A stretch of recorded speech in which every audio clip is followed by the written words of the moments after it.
Hi guys, Paul here from Meldrum Performance Coaching and the Complete Personal Trainer podcast. Today we're going to be talking about dealing with unresponsive clients in terms of nutrition coaching. So when it comes to getting clients results, training is often the easiest thing for us to get them to do. They have the appointment with us, they show up. The actual gym work isn't the hardest part of getting a body composition result. The hardest part is always going to be the nutritional adherence. And a lot of trainers tear their hair out and cause themselves a lot of undue stress by stressing out about their clients' inability to stick to really rigid nutrition programs and get an outcome from that. And they often take it personally when the client doesn't stick to their nutrition program and goes off, cheats on their diet, etc., and a whole bunch of words that we shouldn't really use because they set up a bad relationship with food. So what I want to talk about in this episode is a better strategy to work with a client who has a hard time with their nutrition.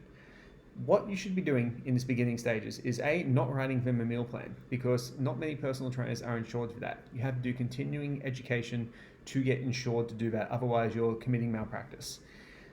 What you want to do though is you want to get your client to do a food journal over a period of 3 to 7 days. Generally 7 days is better for finding out things like their total daily energy expenditure and things of that nature, but 3 days is often adequate to get a good picture of how someone eats on a regular basis.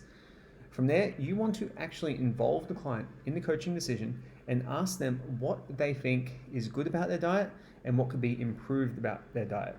So what this does, it allows the clients to first of all focus on the bright spots. We always want to celebrate the wins. I talked about this on Monday's episode, where we want to celebrate small wins with our clients because they're very, very important for creating forward momentum and creating a person's sense of mastery over the process of body composition change. So once we found out what they're doing really well and what they're happy with, we want to make sure that becomes habitual. We maintain that to keep that habit in, whether it's eating one vegetable a day or having protein at every meal, whatever it is, we want the client to keep doing what is really good and what's working for them. Now, the reason that we want the client to identify what they could be doing better with their food program is really simple. We don't want to be a parent, rousing on them for something that they're not doing right. We want them to be able to identify where they can make improvements, and we want the client to actually make the suggestions on how they could do that particular aspect of that diet better. So for example, if a client is a heavy drinker of alcohol and they have, say, anywhere between 6 to 12 alcoholic beverages a night, generally they'll know that that's not that good for their body composition. And what they'll say is, I probably drink too much. From there, you say, okay, cool. How would you make that different? How would you do that differently if you were going to focus on your body composition? So rather than actually saying, drinking's really bad and you're a bad person and you shouldn't do it, which is basically putting guilt and shame onto your client, you're giving them the opportunity to make a small change or a large one that will help them get an outcome.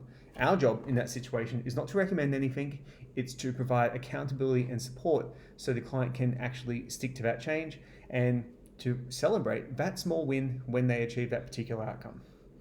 If the majority of personal trainers change their approach to nutrition coaching to that more client-centered model, which is more about celebrating the wins and giving the clients autonomy to make changes, you'll find that you'll have a lot less resistance from clients in making changes, and they'll make the changes that they know are the best for them. Thanks heaps for listening, guys. See you next week.